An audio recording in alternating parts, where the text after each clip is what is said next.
quero repartir com vocês uma palavra que está lá em Mateus, capítulo 11, versículo 28 em diante. É um texto bem conhecido, todos nós conhecemos, acredito que a maioria sabe até de cor, né? Mateus 11, 28, que é o convite que Jesus faz, que diz: vinde a mim, todos vós que estáis cansados, sobrecarregados, e eu vos aliviarei.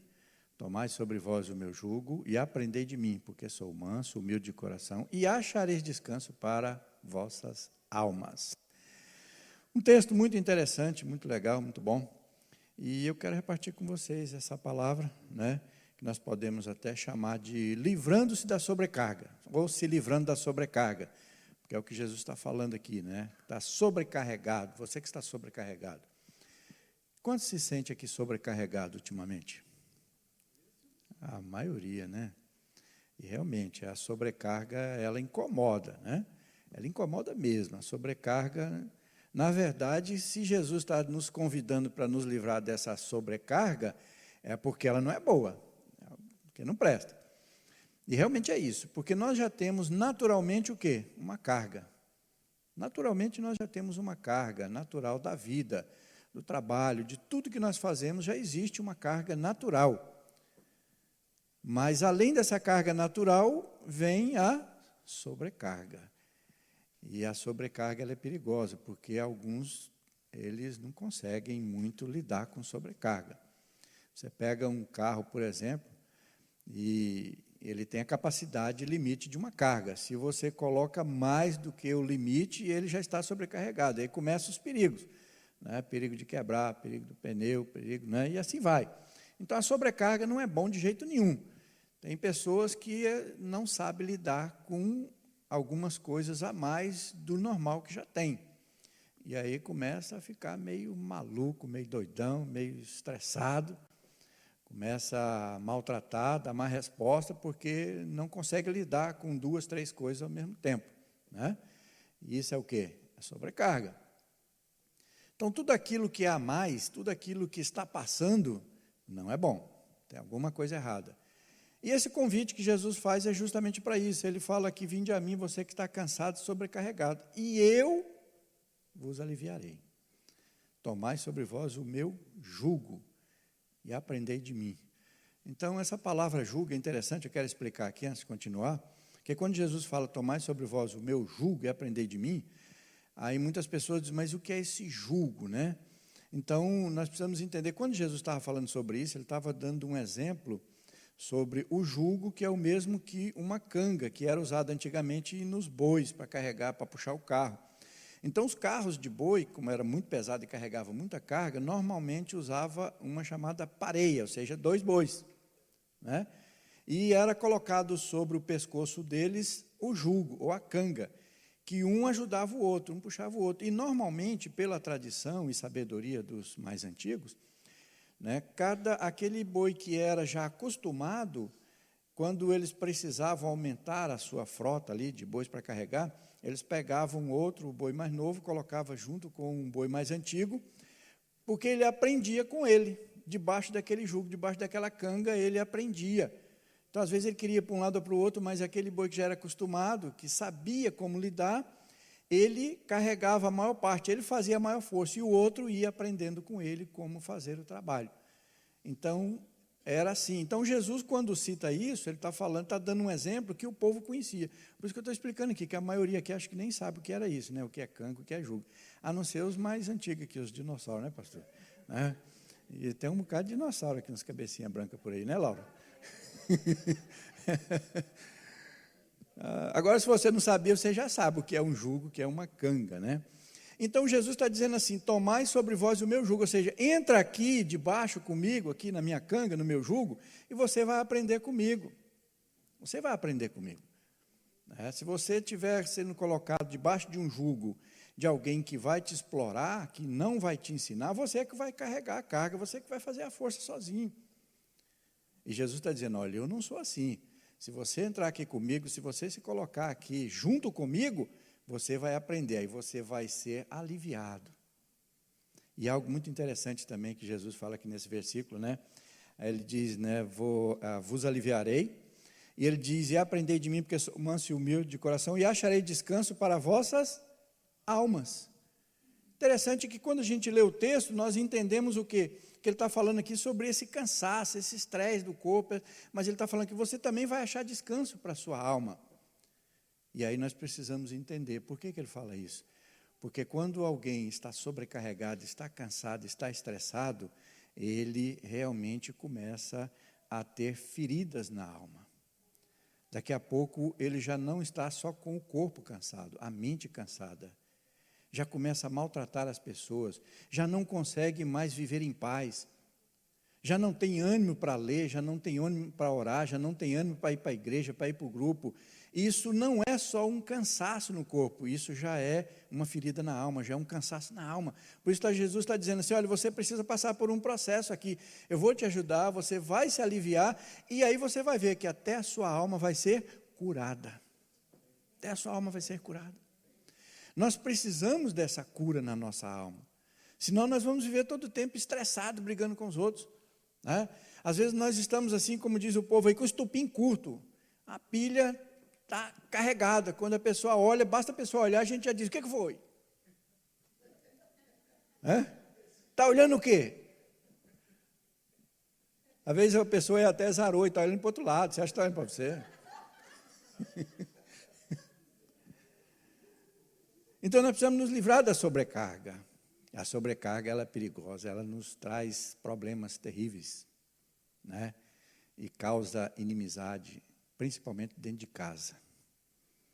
Porque às vezes com a pessoa lá fora é diferente, mas dentro do lar às vezes o negócio fica pior.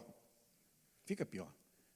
E quando Jesus está falando sobre isso com o povo, ele está dando esse exemplo, essa linguagem que Jesus está usando, tomai sobre vós o meu jugo, aprenda comigo, porque eu sou manso, humilde de coração, ou seja, eu quero livrar vocês, eu quero libertar vocês.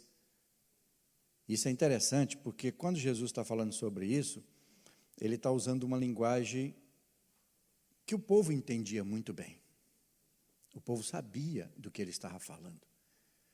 Porque naquela época, quando Jesus falou sobre isso, o povo era escravo em Roma, era escravo dos romanos. Na verdade, não era escravo em Roma, os romanos dominavam aquela região toda. Então, eles estavam sendo escravizados. E eles estavam sob um jugo romano. Eles estavam ali debaixo da canga dos romanos. Só que eles é que carregavam as cargas. Então, Jesus estava usando linguagem todo o tempo com eles, linguagem contemporânea, que eles entendiam o que estava falando. Quando Jesus diz assim, quando lhe dá um tapa, bater de um lado, dê o outro, porque era costume. Qualquer coisa que eles faziam ali, os soldados romanos davam logo uma bofetada. E eles queriam matar, queriam regir, mas não podia. Eles eram escravos, estavam sob o jugo romano. Jesus diz assim, se lhe obrigar a andar 1 milha, vai com ele 2. E esse era um costume também. Então os romanos eram acostumados, tinha uma carga, qualquer coisa para fazer, chamava, ei, você me ajuda aqui, pega aqui, vamos embora. Tanto que quando Jesus está levando a cruz, o que eles fazem? Jesus está quase caindo, eles param e dizem, você, um homem chamado Simão, da cidade de Cirene, que é chamado Simão Cirineu, porque ele era da cidade chamada Cirene, você, vem cá, carrega a cruz com ele. E ele foi lá, era o costume deles. Era assim que funcionava. Então Jesus, no seu decorrer ali, ele falando, pregando, ensinando a palavra, ele usava essa linguagem contemporânea com eles, então eles entendiam muito bem. Então eles sabiam que era um jugo, sabiam que era canga, sabiam que era opressão, sabiam que era necessitar de alívio, de libertação. Eles estavam feridos, era um povo ferido, um povo de alma machucada. Por isso que Jesus disse, olha, vocês precisam entender que tem que estar comigo, do meu lado, aprender comigo, vocês vão se libertar disso. E eles sabiam, Jesus também falou sobre isso, porque eles sabiam muito bem da história daquele povo, que quando Jesus falasse isso, Jesus sabia que eles iam buscar lá atrás, desde o começo, quando aquele povo estava lá no Egito. Na verdade, a opressão em cima do povo de Deus, dos israelitas, começou lá no Egito. Quando o povo resolve ir para o Egito, por causa de José, havia muita fome naquele país, e eles foram comprar comida no Egito, na terra onde eles estavam de Canaã. A fome era grande, então eles sabiam que tinha muita comida no Egito.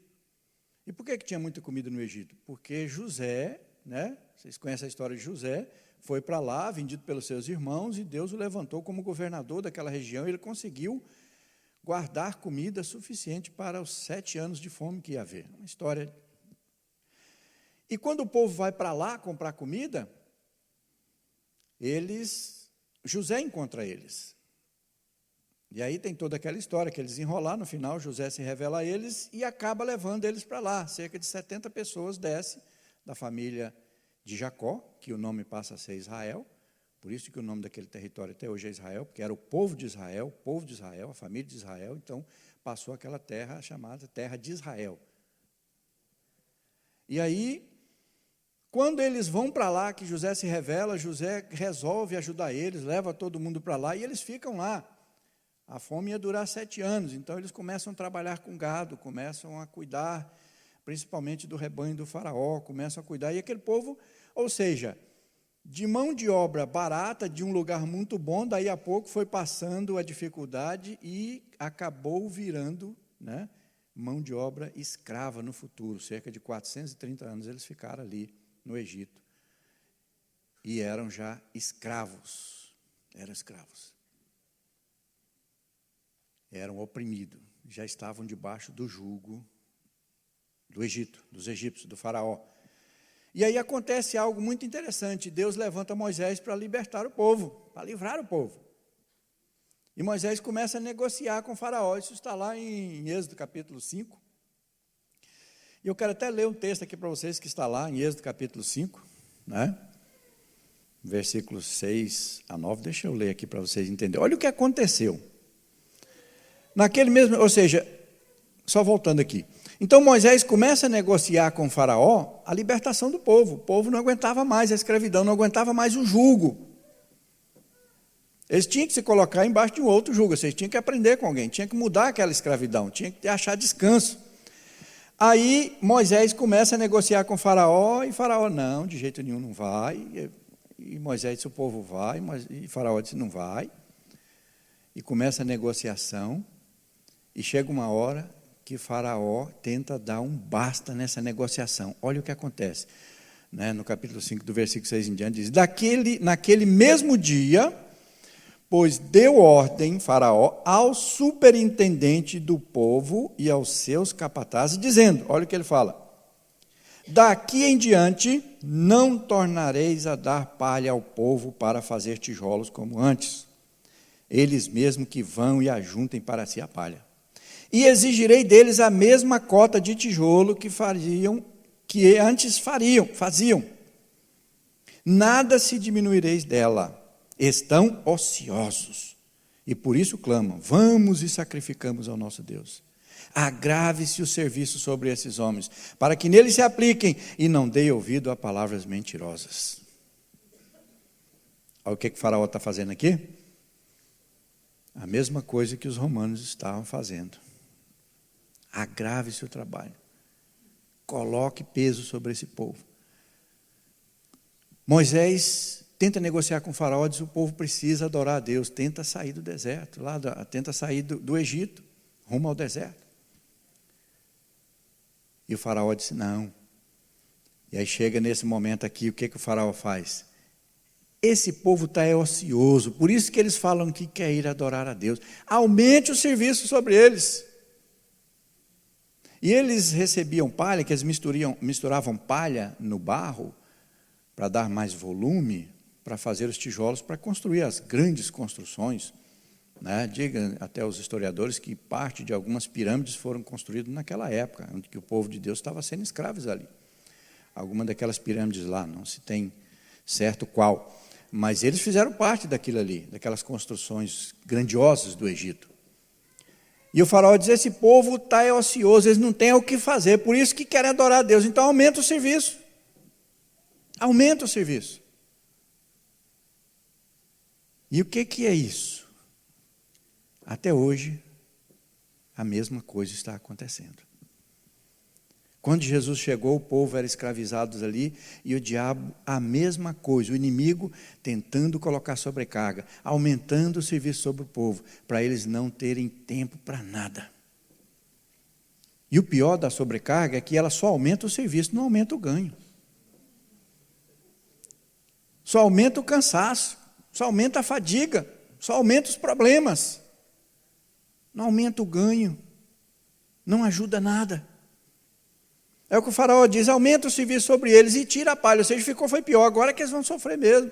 Quero ver se eles ainda vão dizer que tem que adorar a Deus. A mesma coisa o inimigo está fazendo hoje com muita gente dentro da igreja.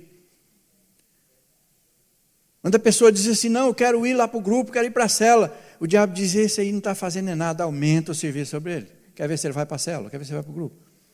Ah, eu queria o pastor João, agora estipulou lá a oração de segunda a quinta, eu quero participar da oração. Aumenta o serviço, não deixa ele sair mais cedo. Quer ver se ele vai adorar, se ele vai orar. Por quê? O inimigo, a intenção dele é essa, é aumentar a carga. E alguém sobrecarregado fica logo desanimado. Alguém sobrecarregado, daqui a pouco não quer mais orar, não quer mais ler, não quer ir para a igreja, não quer ir para o grupo, não quer mais conversa com ninguém, porque está sobrecarregado. E Jesus, sabendo disso, sabendo de que isso vem desde lá do Egito, e agora ele está no meio de um povo que está passando praticamente a mesma coisa, o que ele faz? Ele diz, vinde a mim, nós vamos mudar essa história. Essa história pode mudar hoje. Jesus está falando com eles e esse mesmo convite ele não venceu, ele não tem data de validade. O mesmo convite que Jesus fez está valendo para nós hoje. Ele está dizendo, olha, o que você precisa? Se colocar debaixo do meu jugo aqui, entra aqui comigo, que eu vou te ajudar, você vai ver, você vai aprender. Jesus não está dizendo assim, olha, a partir de hoje você dizer assim, Jesus é meu Senhor, meu Salvador, você não vai ter mais problema. Não é isso que ele está falando. Você não vai ouvir isso. Isso não está na Bíblia, isso não existe. Embora, infelizmente, algumas igrejas, né, têm falado sobre isso. Tem uma, inclusive, que usa o slogan, né, pare de sofrer. Jesus é a solução. Quer dizer, parece bonito, né? Mas, infelizmente, não é verdade. Jesus falou bem diferente. Jesus diz o quê? No mundo tereis aflições. Mas tenha bom ânimo, tenha bom ânimo. Não desanima, não. Eu venci o mundo, você vai vencer também, se estiver comigo. Por isso que ele fala aqui, você precisa vir a mim, venha a mim. Você que está cansado, sobrecarregado, eu vos aliviarei. Se nós queremos ser aliviados, nós queremos ser libertos, se nós queremos isso, nós precisamos estar do lado de Jesus. Nos colocar embaixo aqui da canga, daquele jugo, e aprender com ele. E aí nós vamos o quê? Ser aliviado, nós vamos achar, né, descanso, e inclusive descanso para nossas almas. Vamos passar a ser uma pessoa melhor, uma pessoa mais compreensiva, uma pessoa mais educada, que pessoa sobrecarregada se torna mal educado. Se torna uma bola de espinho, ninguém pode chegar perto. Aí você diz, puxa, coitado desse irmão, dessa irmã, é porque está trabalhando muito, é porque está fadigado. É verdade, mas quem é o culpado? Duas pessoas são culpadas. Uma é a própria pessoa que não se achega até Jesus e outra é o inimigo que aproveita essa situação para agravar o serviço sobre ele. Então tem pessoas que têm já um schedule, né? Um plano de trabalho. Aí o que o inimigo faz? Aumenta o trabalho lá, eu quero ver se ele vai para a igreja. Aumenta o serviço, faz uma proposta de melhorar o salário, você vai ver se ele não vai deixar de ir para o grupo para ficar até mais tarde trabalhando. Só que é tudo mentira, é um saco furado. Quando nós trocamos a palavra de Deus, a presença de Deus, o amor de Deus, o estar com os irmãos, o estar em comunhão, o estar na igreja, ou estar no grupo, nós trocamos a troco dessas mentiras do diabo, no final não tem lucro nenhum. Só cansaço, só fadiga. É por isso que Jesus está fazendo aqui o convite, venha a mim, nós vamos mudar essa história. Nós precisamos ter coragem para dizer não ao inimigo e perseverar na palavra de Deus. Quando eu comecei a me envolver na igreja, alguns anos atrás, quando eu era jovem ainda, uns 3 anos, 4 anos, vocês riram por quê? Né? Então, quando eu comecei a me envolver, que eu era jovem ainda, eu tinha uma oficina, mexia com carros, tratores, caminhão, mexia com muita coisa. E eu comecei a me envolver na obra. E aí tinha oração, mas eu não conseguia me livrar do trabalho na hora. Parece que no dia que tinha uma reunião, aí é que chegavam os clientes, o freguês. E eu começava a ficar, meu Deus, que negócio é esse? Parece que quanto mais eu quero fazer o trabalho de Deus, que eu quero me envolver, aí mais que aparece serviço. E alguns clientes eu olhava e dizia, rapaz, esse serviço vai ser bom, hoje eu vou faltar na igreja, mas eu vou fazer esse serviço. E eram os que mais me demoravam para pagar. Eram os mais difíceis. Aí eu comecei a falar, não, tem alguma coisa errada. Aí o que eu fazia? Eu saía da oficina, não ia nem em casa, eu passava direto para a igreja. Chegava já em cima da hora, sentava lá atrás, porque às vezes o cheiro da oficina, do óleo, da graxa, né, às vezes incomoda, né? Perfume diferente, aí eu sentava lá atrás. Mas eu não faltava, aí foi indo, até que, graças a Deus, eu consegui aprender a dizer não. Dizer não. Tinha hora de parar, o serviço chegava, às vezes chegava e dizia, olha, esse serviço eu posso fazer, mas não hoje, só amanhã. Hoje eu tenho um compromisso. Não, mas eu pago. Não, você vai pagar, mas amanhã. Hoje não. Isso às vezes dói, porque a nossa intenção é de querer fazer, de querer um ganho melhor, mas é ilusão. É ilusão. A obra de Deus é muito mais importante do que isso, porque o diabo, ele oferece o serviço, mas é para escravizar. É o jugo desigual, é o peso, é a sobrecarga. Isso não dá lucro para ninguém. Não dá lucro para ninguém. O que nós precisamos entender é que o Senhor, Ele quer nos livrar dessa sobrecarga. E Jesus, Ele não está obrigando ninguém, Ele está fazendo um convite, mas Ele quer nos livrar dessa sobrecarga. Agora nós precisamos fazer o quê? O que Ele diz, tomai sobre vós o meu jugo. Para isso nós precisamos fazer o quê? Sair debaixo do jugo da canga do diabo e nos colocar debaixo do jugo do Senhor. E às vezes isso é um pouco trabalhoso, às vezes é um pouco difícil, porque tem pessoas que está sendo afadigada, está com sobrecarga, mas parece que gosta daquilo. Acha que, né? E agora? Quem poderá me defender? Tipo Chapolin Colorado. Se eu largar isso aqui, para onde que eu vou? Se eu não fizer esse serviço aqui para esse cliente, outro vai pegar. E agora, quem poderá me defender? É Jesus. É preciso ter coragem para sair debaixo da canga, do jugo do diabo. É preciso ter coragem para jogar fora a sobrecarga. Mas a recompensa é muito boa. O que Jesus disse? Você vai aprender de mim e vai achar descanso para a sua alma. No começo pode parecer meio estranho, no começo pode parecer que o dinheiro não vem, pode parecer que aquele serviço fez falta, mas depois Deus vai começar a mostrar para você que você fez um bom negócio. Que você foi inteligente, você fez realmente o que era para fazer. O inimigo, ele é atrevido. Ele é atrevido, o inimigo é atrevido. Ele faz propostas indecentes, ele abre portas que às vezes parecem muito boas. Ele propõe negócios que parecem ser miraculosos, porque ele é atrevido, ele é inteligente, é astuto. Mas Jesus é poderoso e pode nos livrar de tudo isso. O que precisa? Nós precisamos aceitar esse convite do Senhor. Qual é o convite? Ele diz, vinde a mim. Você que está cansado, sobrecarregado, e eu vos aliviarei. Tem um segredo muito importante aqui nesses detalhes, nessas palavras de Jesus. Quando ele fala assim, vinde a mim, você que está cansado, sobrecarregado, e eu vos aliviarei, é porque não tem como nós nos livrarmos se não for através dele. Eu acredito que muitos que estão aqui, não precisa nem responder, mas eu acredito que muitos aqui têm tentado se livrar dessa sobrecarga, mas não conseguem. Por quê? Não é ele. Ele diz, e eu vou te aliviar. É eu. Se não for eu, não funciona. Porque às vezes a gente até tenta, mas aí tem aquela história, sai do espeto, cai na brasa. Né? Esse patrão é ruim, não vou mais trabalhar para esse cara, vou arrumar outro. Aí pega outro pior ainda. Esse serviço é horrível, não aguento mais esse serviço, vou trocar de serviço. Vira escravo de outro serviço. Por quê? Porque é você tentando. é as suas forças, é o seu plano, é o seu projeto. Não funciona. O que Jesus diz? Se você quiser se livrar disso, ele diz quem?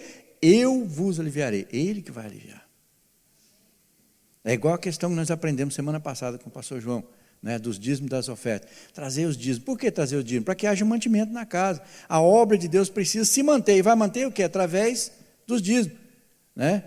E ele diz, eu vou repreender o devorador. É ele que vai repreender o devorador. Às vezes a gente fica tentando, né, fazer negócio, se organizar com o nosso dízimo, com a nossa oferta. Jesus diz, traga, seu trabalho, sua obrigação é trazer. Seu serviço é trazer, deixa que eu vou fazer. Nós ficamos tentando, às vezes, negociar, né, com o dízimo e a oferta, tentando, às vezes, administrar o dízimo e a oferta. Não funciona. Quer ser abençoado? Apenas obedeça e saiba que Ele é que faz a obra. É Ele que faz. Nós precisamos de quê? O que ele diz? Né? Tomai sobre vós, se coloca aqui embaixo de mim e deixa o resto comigo. E eu vou fazer. Você crê nisso?